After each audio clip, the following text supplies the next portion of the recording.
Jackson sat quietly on the worn wooden bench in the small city park, a place most of the busy office crowd never bothered to notice.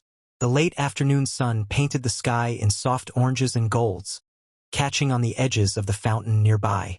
Around him, the world carried on. Joggers passed by, children played tag, and a vendor sold roasted peanuts to a line of waiting customers. But Jackson wasn't really seeing any of it. He wore a plain gray hoodie, jeans that had seen better days, and sneakers that looked like they had run their last mile years ago. To anyone passing by, he was just another tired young man, perhaps a student, maybe a guy struggling to make ends meet in the city. And that was exactly what Jackson wanted them to think. The truth could not have been more different. Behind that quiet exterior, behind the thrift store clothes and the rusty car parked 2 blocks away, Jackson was one of the wealthiest men in the country under 30. At 22, he had built his first company, a small software startup that was supposed to be a side project while he was still in college. By 25, he had sold it for a staggering fortune and reinvested nearly every cent into new ventures. He now owned stakes in tech firms, real estate projects, and even a chain of boutique hotels. His net worth had crossed the billion-dollar mark months ago. But wealth had brought him as much pain as it had comfort. Jackson had learned very early that money made people behave differently. In high school, his friends were genuine. They hung out because they liked him, not because of what he could buy. But the moment people found out about his family's wealth, things changed. The friends who used to share snacks with him suddenly expected him to pay for everything. Their conversations shifted, no longer about music, sports, or dreams, but about favors, business opportunities, and connections. When he reached adulthood and became wealthy in his own right, the problem only grew worse. The parties he attended were filled with people who wore smiles but hid knives behind their backs. Women who claimed to love him would lose interest the moment he stopped showering them with gifts or expensive vacations. He remembered one woman in particular, a beautiful model named Alyssa who had once told him he was the love of her life. But after a business deal temporarily tied up his liquid assets, forcing him to cut back on spending, Alyssa left. She hadn't even tried to hide the reason. "You've changed," she had said coldly. "I need someone who can keep up with my lifestyle." Jackson had laughed bitterly that night, not at her cruelty, but at himself, for believing, even for a moment, that her love had been real. After that, he withdrew from the social scene. He still attended charity galas and business events when necessary, but he never revealed too much about himself outside the corporate world. He moved into a small apartment in a quiet neighborhood under a different name, leaving his mansion in the hills to sit empty except for the staff who maintained it. In this modest life, Jackson felt a strange freedom. People greeted him without calculating his net worth in their heads. The neighbors treated him like anyone else. The woman at the local grocery store once scolded him for forgetting his reusable bag, something no one would dare do if they knew who he was. It was during one of his unassuming mornings that Jackson first saw Grace. The coffee shop was small but cozy, the kind of place where the baristas knew the regulars by name. Jackson had gone in simply because it was raining that day and he needed shelter. The smell of fresh bread and roasted coffee beans greeted him as soon as he stepped inside. And then he saw her. Grace was behind the counter, her dark hair tied back in a loose ponytail, a few rebellious strands falling over her face as she took orders. Her apron was slightly wrinkled, and there was a smudge of flour on her cheek. She wasn't dressed to impress. Yet she was the most beautiful thing Jackson had seen in years. But it wasn't just her looks. It was the way she smiled at people, the way she remembered their usual orders, the way she laughed genuinely when an older man told her a silly joke. There was something warm, unpolished, and very real about her. When it was Jackson's turn, Grace greeted him with the same easy smile she gave everyone else. "What can I get you?" she asked. Jackson hesitated, not because he didn't know what he wanted, but because he was caught off guard by how much he suddenly wanted to know her. Just a cappuccino," he said finally. Grace nodded and began working the machine, humming softly under her breath. Jackson watched her movements, quick, efficient, graceful. When she handed him the coffee, their fingers brushed briefly, and he felt a strange warmth travel up his arm. "First time here?" she asked casually. Jackson nodded. Yeah, I just moved to the neighborhood. Well, welcome, Grace said, her smile widening. You'll love this place. Everyone here is basically family. Family. The word struck him unexpectedly. Jackson hadn't felt like he belonged anywhere in a long time. That night, as he sat in his modest apartment, sipping the last of the cappuccino, Jackson found himself thinking about Grace again. Her laughter, her kindness, the way she spoke to him like he was just another ordinary guy. And for the first time in a long time, he felt a spark of hope. Maybe, just maybe, Grace could be different. But there was only one way to know for sure.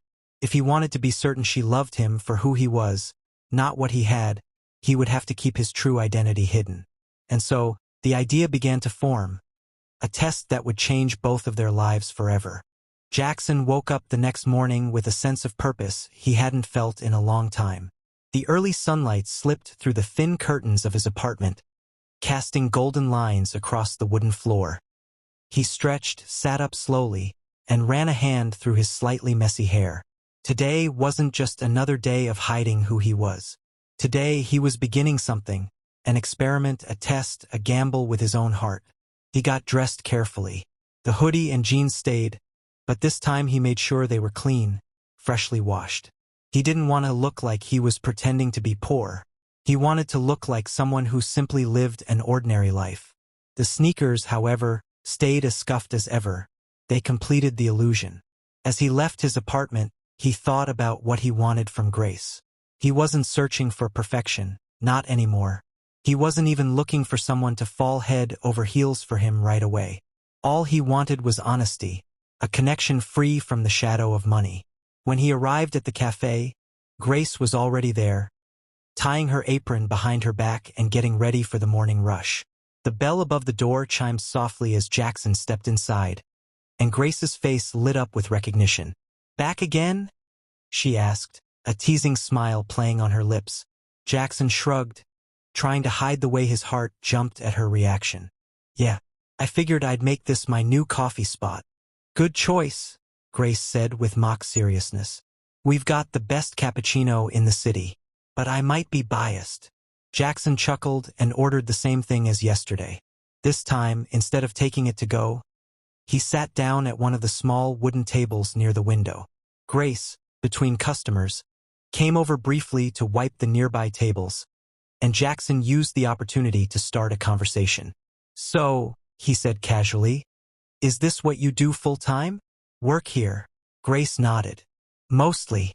I work here in the mornings and sometimes at night, and I'm taking night classes a few days a week." "Night classes?" Jackson asked, genuinely curious. "Yeah, business management. I want to open my own bakery one day." Grace's eyes lit up as she spoke. "This place is great, but I dream of having my own shop, you know? My own recipes. My own little space in the world." Jackson couldn't help but smile. He loved the passion in her voice, the way her dreams were simple but ambitious at the same time.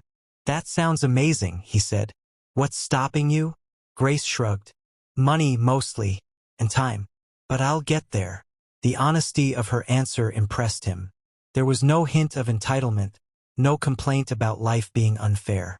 Just determination. Over the next few weeks, Jackson kept coming back to the cafe. Every visit, he learned something new about Grace. She loved reading romance novels, hated pineapple on pizza, and was fiercely loyal to her friends. She also had a playful sense of humor. One morning she wrote the usual on his coffee cup before he even ordered, grinning when he laughed at it. Jackson, for his part, played his role carefully. He never lied outright, but he also never offered any information about his wealth or background. When Grace asked what he did for a living, he told her he did some freelance work, which was true in a way. He still consulted for a few companies but had others running most of his businesses. He drove his old, beat-up car to the cafe every day, never wearing anything that hinted at his wealth. He wanted to see how Grace treated him at face value, not because of the expensive watch on his wrist or the car he drove. One evening, after the cafe had closed, Grace invited him to walk with her to the park nearby.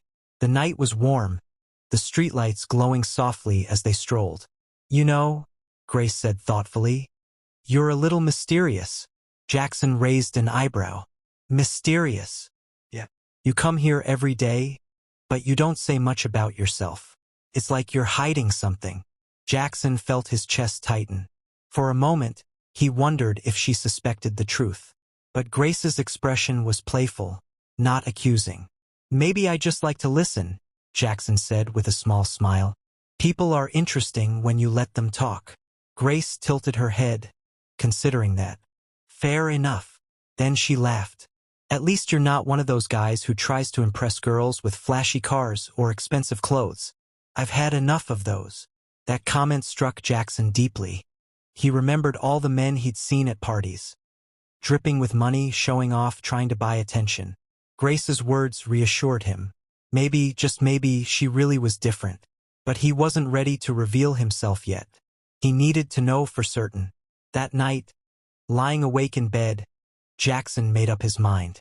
He would invite Grace to a party, a very specific party. A party where, for the first time in months, he would appear as himself. The real Jackson, the billionaire, the man behind the mask. But he wouldn't tell Grace ahead of time. Instead, he confided in one of his few trusted friends, Ethan, who knew the truth about his double life. You're really going to do this? Ethan asked when Jackson explained his plan over the phone. Yes, Jackson said firmly. I have to know.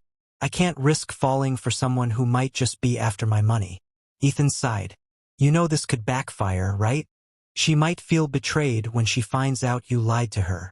Jackson nodded. I know. But if she can't forgive me for hiding the truth, then maybe she was never really the one for me. And so, the plan was set in motion.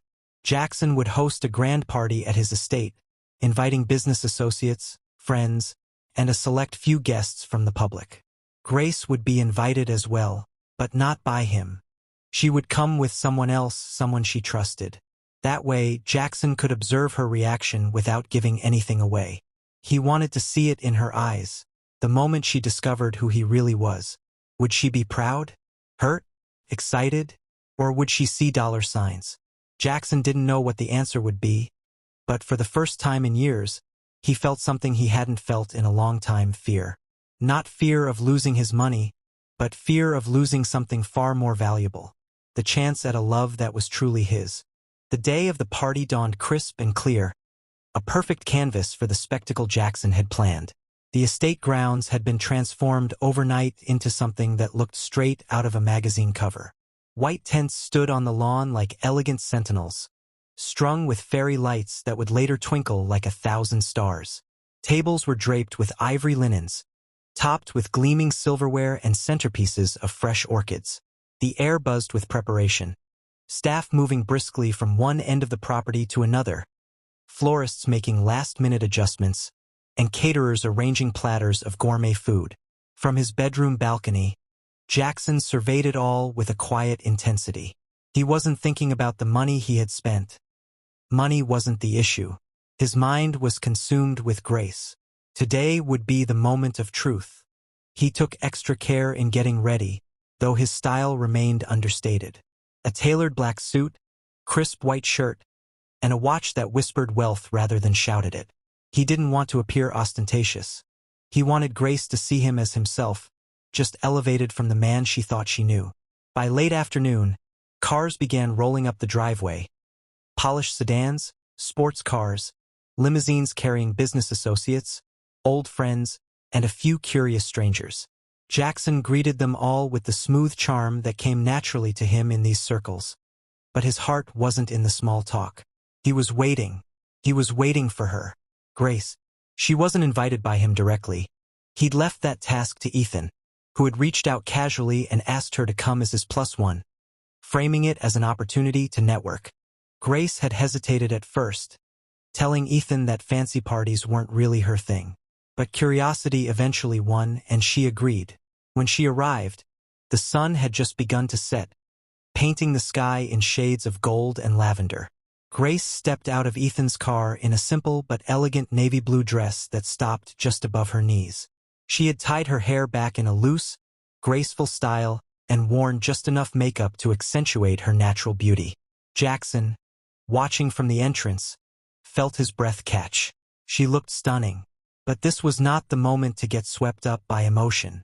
Tonight was about observation. Tonight was about answers. Grace didn't spot him immediately.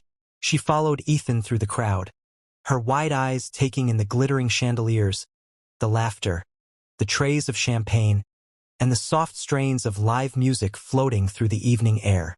"This is incredible," she whispered to Ethan. Ethan smiled.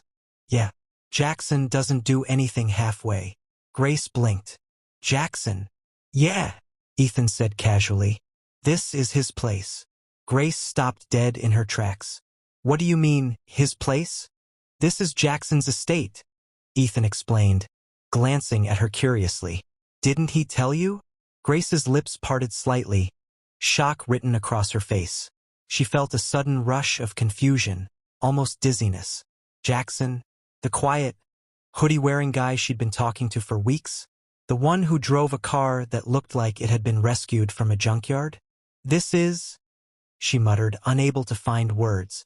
And then she saw him, Jackson, standing by the grand staircase, talking to a small group of guests.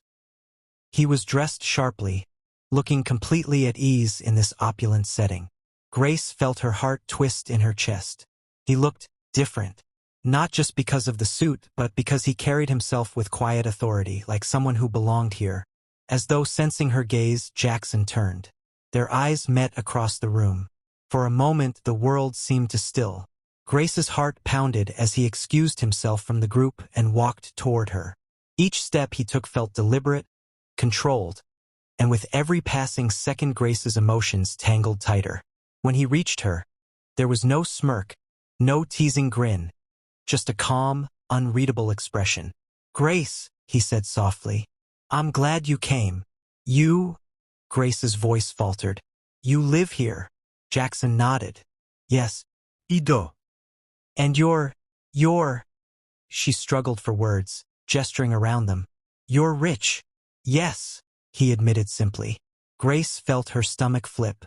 A dozen emotions warred inside her. Surprise, confusion, even anger.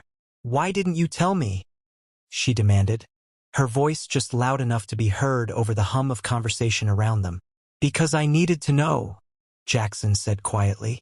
"I needed to know if you liked me for me, not for this." He gestured subtly to the estate, the glittering party, the wealth that surrounded them.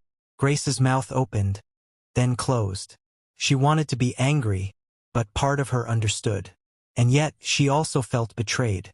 "You lied to me," she said finally. "I never lied," Jackson said gently. "I just didn't tell you everything." Grace turned away for a moment, trying to collect herself. Guests were glancing curiously at them now, sensing the tension. "Grace," Jackson said softly, stepping closer. "You told me once that you were tired of guys who tried to impress you with money. So I didn't. I wanted you to see me without all this." Grace swallowed hard, her mind spinning. She looked around again, the wealth, the elegance, the effortless way Jackson interacted with people. For the first time, she realized just how powerful he must really be. And then something shifted in her. If she was being honest with herself, a part of her felt drawn to this world. The luxury, the security, the possibilities. She thought about her dreams of opening a bakery, the money she would need, the years it might take. Standing there, she suddenly saw a shortcut. Maybe being with Jackson wasn't just about him anymore. Maybe it could mean everything she had ever wanted. When she turned back to him, her expression had softened. "I just wish you had trusted me," she said, letting her voice tremble slightly. Jackson nodded, relief flashing briefly across his face. "I know, and I'm sorry." For the rest of the night, Grace stayed close to him. She laughed at the right moments, complimented the estate, even danced with him when the music slowed. On the surface, it looked like a perfect evening. But deep down, Jackson couldn't shake the uneasy feeling gnawing at him. Something about the way Grace's eyes lingered on the chandeliers, the way she asked casual questions about his lifestyle. It all felt different from before. Was she falling for him, or for the world he represented? When the party finally wound down and the last guests departed, Jackson stood on the balcony, watching the lanterns flicker out one by one. Grace was inside, speaking to a group of women she had just met. She looked radiant, happy, maybe too happy. Ethan joined him quietly, handing him a glass of whiskey. "Well?" Ethan asked. Jackson sighed. "I don't know yet. I think she's trying. But I can't shake the feeling that something has changed." Ethan shrugged. That was always the risk, wasn't it? Sometimes when people see the truth, they can't unsee it. Jackson nodded slowly. Tonight had given him answers, but not certainty. Grace had stayed. She hadn't walked away, hadn't rejected him for hiding who he was. But deep down, he couldn't help wondering. Had she stayed for him? Or for his money? The morning after the party, Grace woke with a strange mixture of emotions. Her phone buzzed with messages from the new acquaintances she had made last night. Women she barely knew but who had already invited her to brunch, yoga classes, and charity luncheons. It was as if just stepping into Jackson's world had opened a new door, and beyond it was a life she had never imagined for herself. She sat on the edge of her bed, staring at her reflection in the mirror. Her thoughts returned again and again to what she had seen. The chandeliers, the vintage wine collection, the private art gallery Jackson casually walked her through. And Jackson himself. He hadn't been the quiet, slightly awkward boy she had first met. At the party, he had been confident, magnetic, the kind of man everyone wanted to be around. She replayed their dance in her mind. The way he had placed his hand gently on her back. The way people had parted when he walked by, as though he were royalty. A part of her felt angry still. He had hidden this from her, and that stung. But another part of her, a part she didn't like to admit even to herself, felt something else. Excitement. She had grown up watching other girls get swept away into glamorous lives, always wondering what it might be like. And now, here was Jackson, not just wealthy but generous, kind, and apparently interested in her. By mid-morning, she made up her mind. She texted him. "Grace, last night was a lot. Can we talk today?" Jackson's reply came a minute later. "Jackson, absolutely. Come by the estate whenever you like." When Grace arrived, Jackson met her at the gate, driving a car she had never seen before. A sleek, black Aston Martin. "Morning," he said warmly. Grace smiled, sliding into the passenger seat. "This is wow." He grinned faintly. Just a car. But Grace couldn't help glancing around, inhaling the smell of leather, running her hand over the polished dashboard. The boy who once drove a dented sedan now seemed like someone from a different universe. Back at the estate, Jackson led her through the gardens, past fountains, roses, and a glass greenhouse filled with rare orchids. Grace felt almost overwhelmed by the beauty of it all. "Jackson," she said finally, stopping near a marble bench. "I need to know something." He turned, his expression unreadable. "Why me?" she asked softly. "You could have anyone. I mean, last night I saw women practically falling over themselves to talk to you. Why choose me?" Jackson's gaze softened. "Because you didn't care about all this when we met. You talked to me like I was just me. You made me laugh. You made me feel normal." Grace's chest tightened at his words, but a thought nagged at her. If she had known he was this wealthy, would she have treated him the same way? They sat together for a while, talking about small things. Music, books, dreams. But Grace couldn't help herself. She found her questions drifting toward his life. "So, what do you do exactly?" she asked, trying to sound casual. Jackson chuckled. "A little bit of everything. Investments, tech startups, real estate. My family built a foundation decades ago, and I manage a lot of its assets now." Grace nodded, filing the information away. "That sounds huge." "It's a responsibility," Jackson said with a shrug. "But I like to keep life simple where I can." Simple. Grace looked around at the sprawling gardens, the mansion behind them, the luxury car parked a few feet away. Simple for him meant something completely different than simple for her. Over the next few weeks, Grace began to spend more time at the estate. At first, she told herself it was just to get to know Jackson better, to understand the real him. But slowly, almost without realizing it, she began to slip into this new world. She let the women she met at the party introduce her to new fashion boutiques. She began dressing differently, paying more attention to her appearance. She joined them at charity events, smiled for photos, and noticed the way people began to treat her differently when they realized she was close to Jackson. Felt good. Better than she wanted to admit. Jackson noticed the change too. At first, he was glad to see her comfortable, laughing with his friends. But something about her laughter began to feel different. It was a little too loud, a little too eager. One evening, they attended a private dinner party hosted by one of Jackson's business partners. Grace sat beside him, looking radiant in a dress he had bought for her. Throughout the night, she asked questions, not about Jackson's thoughts or feelings, but about his business ventures, his future plans, his assets. "So you're expanding into Europe?" she asked at one point, eyes shining. "Yes," Jackson said carefully. "But that's not exactly dinner conversation." Grace laughed it off, but Jackson caught the glint in her eye. Driving home that night, Jackson was quiet. "Did I say something wrong?" Grace asked, sensing the shift in his mood. "No," Jackson said slowly. Sometimes I miss the way we used to talk. Before all this." Grace frowned. "What do you mean?" "Back then, you asked about my favorite bands, my favorite movies. You teased me about my terrible cooking. Lately, it feels like we only talk about money." Grace looked out the window, stung by his words. She wanted to protest, but deep down, she knew he was right. She was changing, and she didn't know how to stop. The truth was, being with Jackson had opened a door inside her she hadn't known existed. A hunger for more. More comfort. More security. More power. And the more she saw of his world, the harder it became to imagine ever going back to her old life. When they arrived back at the estate, Grace turned to him, her voice softer. "Jackson, I like this world. I like being with you." Jackson studied her face for a long moment. "Do you like me?" he asked quietly. "Or what I can give you?" The question hung in the air like a blade. Grace's throat tightened. She wanted to say, "You," wanted it to be true, but a part of her hesitated, and Jackson saw it. He nodded slowly, looking away. "That's what I thought."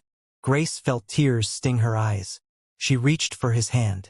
No, Jackson. "I do care about you. I've never had anything like this before. It's a lot to take in." He met her gaze again, searching for honesty. "Then prove it," he said softly. Grace swallowed hard. "How?" Jackson didn't answer right away. "Actions," he said finally. "Actions will tell me more than words ever could." That night, Grace lay awake in the guest room, staring at the ceiling. For the first time, she wondered if Jackson was slipping away from her, and if she was willing to fight for him, even if that meant confronting her own motives. But as she drifted to sleep, one thought remained clear. She couldn't lose this life. Not now. Not ever. Grace's old life was beginning to feel like a distant memory. The little cafe where she used to spend afternoons talking with her closest friend, Ella, now seemed small, almost shabby. Ella noticed it too. "You're different these days," Ella said one afternoon as they sat across from each other at their usual table. "You barely have time to meet me anymore. And when you do, it's like you're somewhere else." Grace stirred her coffee, avoiding her friend's eyes. "I've just been busy. New job, new people. That kind of thing." Ella frowned. "Is it just the new people, Grace? Or is it Jackson?" At the mention of his name, Grace felt a flicker of defensiveness. "What do you mean?" Ella leaned forward. "You used to talk about Jackson like he was this sweet, normal guy. But now, whenever you talk about him, it's all about his house, his cars, the parties he takes you to. I'm worried. Are you sure you like him for him?" Grace's chest tightened. The question felt too close to the one Jackson himself had asked her. "Of course I like him for him," Grace said quickly, though her voice sounded too sharp, even to her own ears. Ella's expression softened. "I'm not trying to attack you. I just don't want to see you get lost in all of this. You're still Grace. Don't let anyone, or anything, change that." Grace forced a smile. "I won't." But as she left the cafe that day, her thoughts swirled. What did Ella know about this world? She had never been to a place like Jackson's estate, never worn a gown to a gala, never been treated like someone important. Grace wasn't sure Ella could understand. That night, Jackson invited Grace to another event, a charity auction at a luxury hotel. Grace wore a new dress, sleek and elegant, that one of Jackson's friends had helped her pick out. The evening was dazzling. Men in tailored suits, women in glittering gowns, waiters gliding past with trays of champagne. Jackson introduced Grace to influential people, CEOs, politicians, artists. Each time, Grace felt herself standing taller, smiling wider, becoming the person she thought they wanted her to be. At one point during the evening, a man offered a private bid on a painting. The numbers being thrown around were more than Grace could have made in a year, but Jackson joined in casually, as if it were nothing. Grace watched him with awe. Here was a man who could buy anything he wanted, and he was choosing to spend his time with her. The next day, Ella called. "Grace, I need to talk to you," she said. "I think you should slow down. This new crowd, they don't really know you. They like you because of Jackson, not because of who you are." Grace sighed. "Ella, not this again." "I'm serious," Ella pressed. "You're changing. You're missing work shifts, you're ignoring old friends. You didn't even come to my birthday dinner last week." Grace's stomach twisted. She had completely forgotten Ella's birthday. "I'm sorry," Grace said, but her voice was flat. "Things have just been crazy lately." "Grace," Ella said quietly, "you're losing yourself." But Grace couldn't hear it. Or maybe she didn't want to. "Maybe you just don't get it," she said, her voice hardening. "You've never been where I am right now. You don't know what it's like to finally have opportunities like this. I'm not going to apologize for wanting more out of life." The silence on the other end of the line was sharp, like a broken thread between them. "Then I hope it's worth it," Ella said finally, and hung up. Grace stood there for a moment, staring at her phone. She felt a sting of guilt, but also, strangely, relief. No more lectures. No more warnings. She was free to keep moving forward. Over the next few weeks, Grace leaned fully into her new life. She became a regular at Jackson's estate, often staying overnight.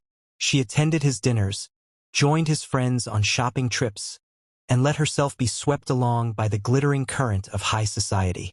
Jackson, however, was not blind to what was happening. One evening, they sat on the balcony after a party. The stars were bright overhead, but Jackson's expression was serious. "Grace," he said slowly, "I noticed you and Ella aren't talking anymore."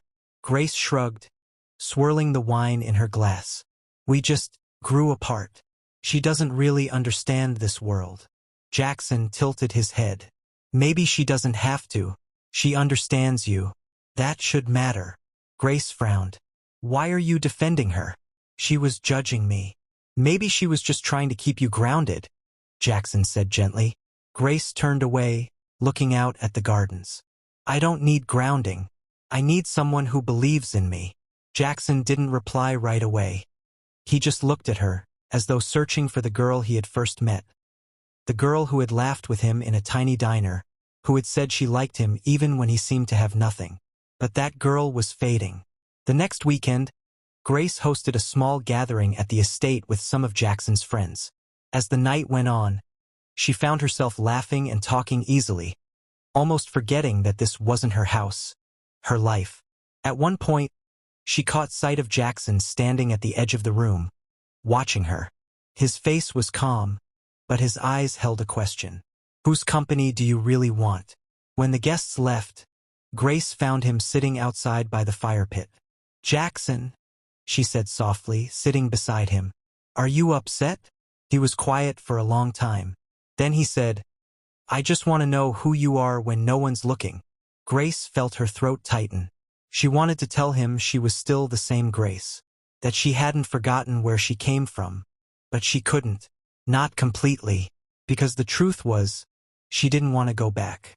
That night, lying awake in Jackson's guest room, Grace realized she had crossed a line. She had let go of Ella, of her old life, of everything that had once kept her grounded. And she wasn't sure she wanted it back. Jackson sat in his study late that night, the soft glow of the desk lamp casting long shadows across the room. The laughter from the party still echoed faintly in his mind, along with the image of Grace surrounded by his wealthy friends, laughing and glowing as though she had belonged to that world all along. But something about it bothered him. When he had first met Grace, she had been different, genuine, warm, unaffected. She had teased him for being clumsy, had encouraged him to chase his dreams, had cared for him when she thought he was struggling to make ends meet.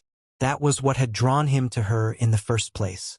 But now he wasn't sure if she cared for him or just the life he could give her. Jackson leaned back in his chair, staring at the ceiling. He didn't want to believe she had changed. He didn't want to think that the girl who once told him, "I like you, not what you have," was gone. But he couldn't shake the doubt. He needed to know. Not through words. Grace was clever enough to say what she thought he wanted to hear. No, he needed to see it in her actions.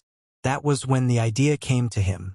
Jackson would test her, quietly, carefully, without letting her know that he was watching. The very next day, he made his plan. First, he told Grace that he had been having some business problems. Nothing dramatic, just a casual comment over breakfast. "Things have been a little rough lately," he said as he sipped his coffee. "Some investments didn't work out. I might have to cut back for a while." Grace's spoon paused halfway to her mouth. "Cut back? What do you mean?" Jackson shrugged, keeping his voice light. "No more big parties. No more galas for a while.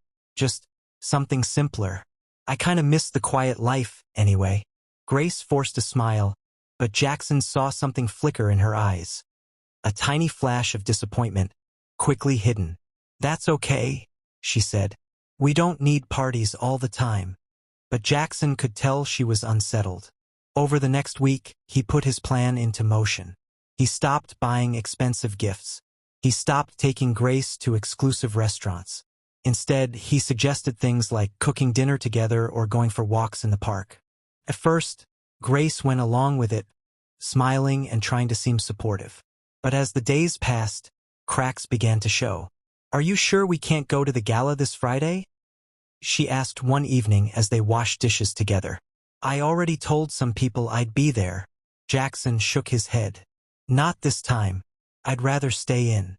Grace pressed her lips together but said nothing. 2 days later, Jackson casually mentioned that he might have to sell one of his cars. "It's just sitting there," he said.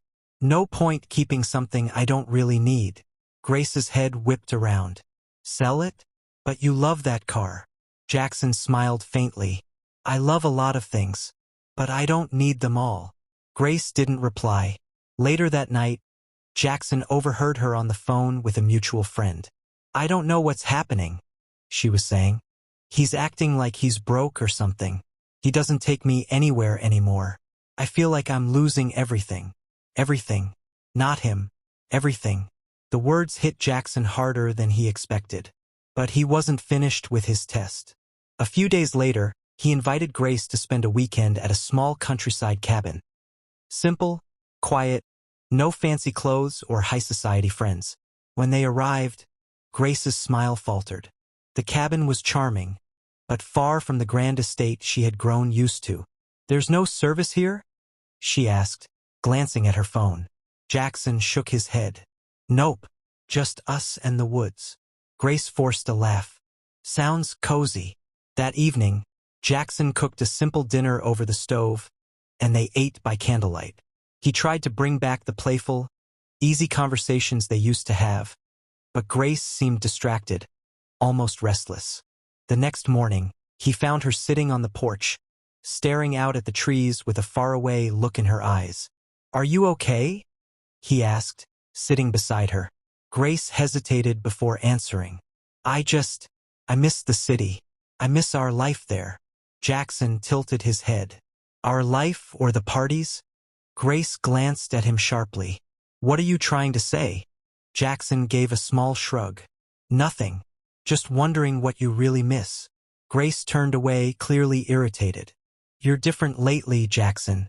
It's like you don't care about any of the things you used to." "Maybe I just wanted to see if you cared about me without them," he said softly. Grace froze. What? Jackson smiled faintly. Nothing. Forget it. But Grace didn't forget it. That night, she seemed distant, quiet. When they returned to the city the next day, Grace didn't call him right away.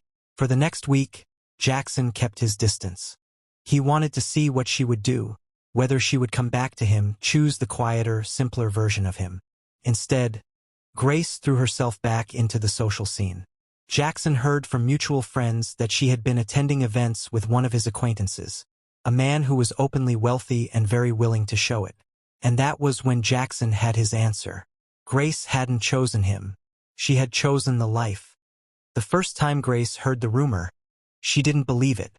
She had been at a high-profile art exhibition downtown, dressed in a glittering silver gown, standing next to Richard, the wealthy friend of Jackson who had started taking her to these events. Richard was everything Jackson used to be, at least on the surface. Generous, confident, always surrounded by important people. But then she overheard two women whispering near the wine table. "You know Jackson, right? The billionaire philanthropist." Grace turned her head. "Yes," the other replied. "I heard he just donated $10 million to that orphanage project." Grace's chest tightened. That couldn't be right. Jackson had told her he was cutting back, that he was losing money. He had acted as if he could barely afford to throw a dinner party. "You know what's crazy?" the first woman said, her voice dropping conspiratorially. "He's been living under the radar for months. I heard he was testing people around him, trying to see who really cared about him and who just cared about his money." Grace's breath caught. She didn't hear the rest of their conversation. Her heart was hammering in her chest as she stepped away, barely noticing Richard asking where she was going. She mumbled something about needing air and practically ran outside into the cool night air. Could it be true? Had Jackson been testing her all this time? Her mind raced back to the last few weeks. The business problems, the canceled parties, the countryside cabin, his quiet questions.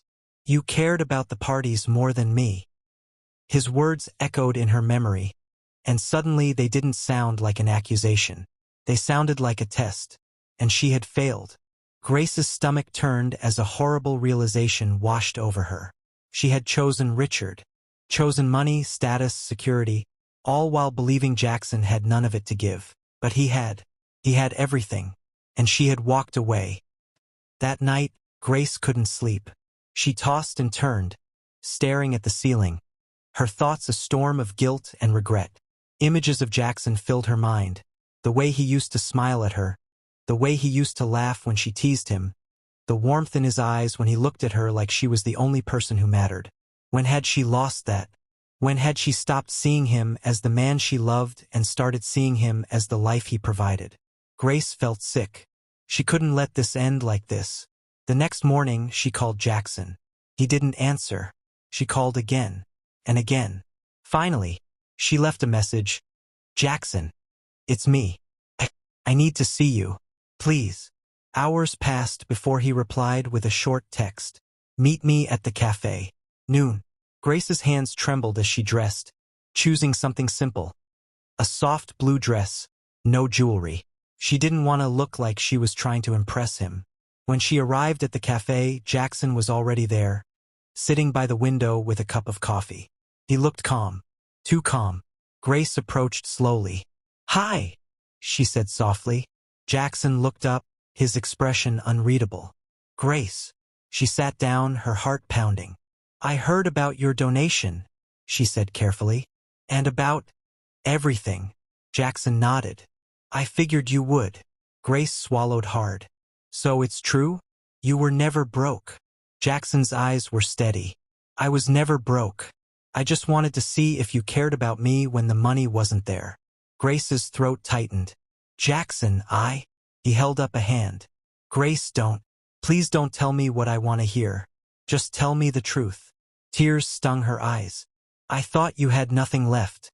I thought you were pulling away from me. I didn't know what to do." "You left me," Jackson said quietly. Grace flinched. "I know, and I regret it every day. I made a mistake, Jackson. I see that now. I don't care about the money. Jackson's jaw tightened. "But you did care. When I stopped giving you the life you wanted, you left. You didn't even fight for us. Grace's tears spilled over. I was scared, panicked. I thought I was losing everything. You were losing me, Jackson said. And that wasn't enough to make you stay. His words cut through her like a knife. Grace reached across the table, her hand trembling. Jackson, please, give me another chance. I love you. I always have. Jackson didn't move. For a long moment, he just looked at her, his expression unreadable. Finally, he said quietly, I loved you too, Grace, but love without trust doesn't work. And I can't trust you anymore. Grace's heart shattered. He stood, leaving some cash on the table for his coffee.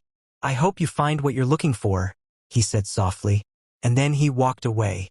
Grace sat there long after he was gone, her face buried in her hands, her tears staining the table. She had lost him, not because he was poor, not because he was rich, but because she had chosen wrong when it mattered most. Grace didn't go home that night. She couldn't. Instead, she walked through the quiet streets of the city until dawn, the sound of her heels echoing on the empty pavement. Every corner seemed to remind her of Jackson. The cafe where they used to sit for hours talking about dreams. The bookstore where he bought her that first novel she had mentioned offhandedly. The park bench where he kissed her forehead and said, I want a life with you. Now all of it felt like a ghost of a life she had thrown away. By morning, Grace found herself at the small community center where Jackson had once taken her. The one he said he supported anonymously. The doors were open, and inside she saw children running and laughing, volunteers handing out breakfast. For a moment, she just stood there, overwhelmed. This was what Jackson had been doing with his time, with his money, with his heart. He wasn't just a billionaire throwing parties. He was a man trying to make a difference, and she had walked away from that man. A new beginning for Grace. Grace didn't call Richard. In fact, she didn't call anyone. She quietly returned to her apartment, packed up the few luxury gifts Richard had given her, and left them with a note. This was never really mine. Then she started over. It wasn't easy. Grace had relied on the comfort of someone else's money for so long that she had almost forgotten what it felt like to stand on her own. But she refused to let her story end with regret. She applied for a job at the same community center Jackson supported. At first, they didn't take her seriously. She was the woman who used to attend parties in designer gowns, after all. But she showed up every day, volunteering, sweeping floors, handing out meals, talking to children. Slowly, she began to rebuild her own life. One not built on someone else's bank account, but on purpose. And with each passing day, she felt closer to the Grace she used to be. The Grace who had once loved Jackson, not for his wealth, but for the kindness in his eyes. Jackson's quiet journey. Meanwhile, Jackson had thrown himself into work. But this time, it wasn't about the money. He had learned something through all of this, about trust, about love, about himself. When people asked him about Grace, he didn't speak ill of her. She taught me what I needed to know, he would simply say. And in a way, she had. Because now, Jackson was more cautious, but also more certain of what he wanted in life. He wanted someone who would stay even when the lights went out, even when the money disappeared. Someone who saw him. Their unexpected meeting. It was almost a year later when they saw each other again. Grace had just finished a long day at the community center when she stepped outside and saw a familiar black car pull up. The door opened, and Jackson stepped out. He looked different, calmer, older somehow, but still Jackson. Grace froze. For a moment, neither of them spoke. Then Jackson smiled faintly. You work here now? Grace nodded. Yes, for almost a year. He glanced past her at the children still playing inside. They seem happy. They are, Grace said softly. There was a pause. Grace swallowed hard. Jackson, I never got to thank you for everything you've done for them, for this place. Jackson studied her for a moment. You've changed. Grace nodded. I had to. Jackson's expression softened. I'm glad. She hesitated, then said quietly, I don't expect anything from you. I wanted you to know that I finally understand what you were trying to show me. And I'm sorry it took losing you to realize it. Jackson didn't reply right away. Finally, he said gently, I'm happy you found your way, Grace. He turned to leave, but then he paused and glanced back. Take care of them, he said, nodding toward the community center. I will, Grace whispered, and then he was gone. Grace's final reflection. Grace stood there for a long time after Jackson left, watching the car disappear into the distance. A part of her ached. The part that still loved him, the part that wished things had been different. But another part of her felt peace, because she knew now that love wasn't about parties or gifts or the illusion of security. Love was about staying when it was hard, about choosing the person even when the world told you to choose something else. She had failed that test once, but she would never fail it again. Grace turned back toward the community center, hearing the laughter of children inside. She smiled through her tears. This was her second chance, not to win Jackson back, but to become someone she could be proud of. And maybe, just maybe, that was what Jackson had wanted for her all along. Months later, Grace heard through mutual friends that Jackson had found someone new, a woman who worked as a teacher, someone who had met him at a charity event, long after his test was over. Grace didn't cry. Instead, she wished him well, because in her heart, she knew he deserved happiness, and so did she.